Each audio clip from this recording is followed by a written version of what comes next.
दांव खेला। उसने उन राजनीतिक दलों का समर्थन हासिल कर लिया जो चांद बाबा के खिलाफ थे। और फिर आया नतीजों का दिन, जिसने पूरे इलाहाबाद की तस्वीर बदल दी। अतीक अहमद ने चुनाव जीत लिया और पहली बार विधायक यानी एमएलए बन गया।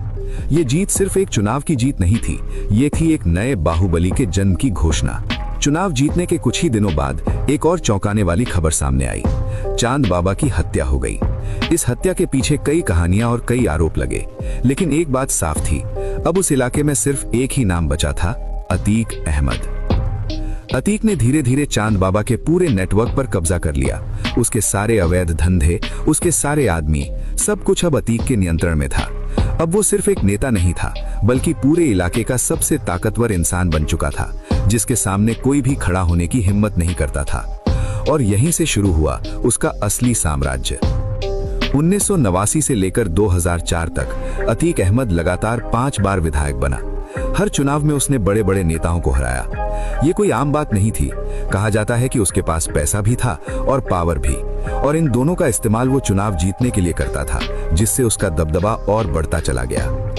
आरोप लगते रहे कि अतीक ने वसूली, जमीन कब्जा और रंगदारी से करोड़ों की संपत्ति बनाई। बिजनेसमैन, बिल्डर्स और बड़े दुकानदारों से इलेक्शन टैक्स लिया जाता था।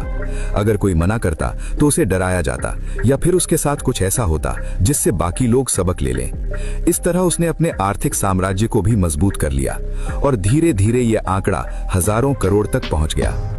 लेकिन अतीक सिर्फ डर का इस्तेमाल नहीं करता था, उसने एक और तरीका अपनाया जिससे लोग उसके करीब आते गए। वो आम लोगों की समस्याएं भी हल करता था। जमीन का झगड़ा हो, दहेज का विवाद हो या कोई पारिवारिक मामला, लोग सीधे अतीक के पास जाते थे और वो अपने दरबार में फैसले सुनाता था। इस वजह से अतीक के लिए लोगों के मन में एक अजीब सा मिश्रण था, डर भी था और भरोसा भी। कुछ लोग उसे अपराधी मानते थे तो कुछ उसे अपना मसीहा मानते थे, और यही वजह थी कि बार बार आरोप लगने के बावजूद लोग उसे वोट देते रहे। साल 2004 में अतीक के करियर में एक और बड़ा मोड़ आया।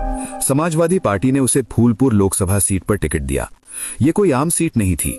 इसी सीट से जवाहरलाल नेहरू जैसे नेता संसद पहुंचे थे और देश के प्रधानमंत्री बने थे। ऐसी ऐतिहासिक सीट से अतीक का चुनाव लड़ना अपने आप में बड़ी बात थी। और नतीजा आया